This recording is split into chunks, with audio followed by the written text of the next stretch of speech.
Perfect कुरकुरीत चविष्ट कोबी मंचुरियन भजी बनवण्यासाठी सर्वात आधी किसणीच्या सहाय्याने आपण कोबी ही किसून घेणार आहोत. जर आपल्याला किसायला वेळ नसेल तर डायरेक्ट मिक्सरवरती बारीक फिरून घेतलं तरी काही हरकत नाही. अगदी थोडंसं किसून घेतलेल्या कोबीमध्ये मीठ घालून 5 मिनिटं ठेवल्यानंतर अशा पद्धतीने याच्यातलं संपूर्ण पाणी काढून एका भांड्यामध्ये आपण किसलेला कोबी हा काढून घ्यायचा. त्यामध्ये बारीक किसून घेतलेलं आलं लसणाची paste, soya sauce, chilli sauce, अगदी थोडंसं टोमॅटो सॉस, लगेच आपण त्याच्यामध्ये अगदी थोडंसं कलर घालून याला व्यवस्थित मिक्स करून घेतलेले आहे. अगदी थोडं कॉर्नफ्लॉवर घालून त्याला व्यवस्थित मिक्स करून घेऊया.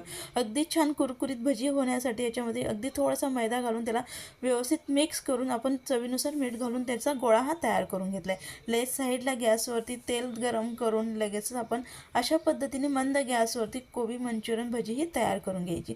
अगदी छान अशी क्रिस्पी होईपर्यंत मंद गॅसवरती आपण भजी ही तळून घेतली. बघू शकाल अगदी परफेक्ट अशी आपली मंचुरियन कोबी भजी ही तयार.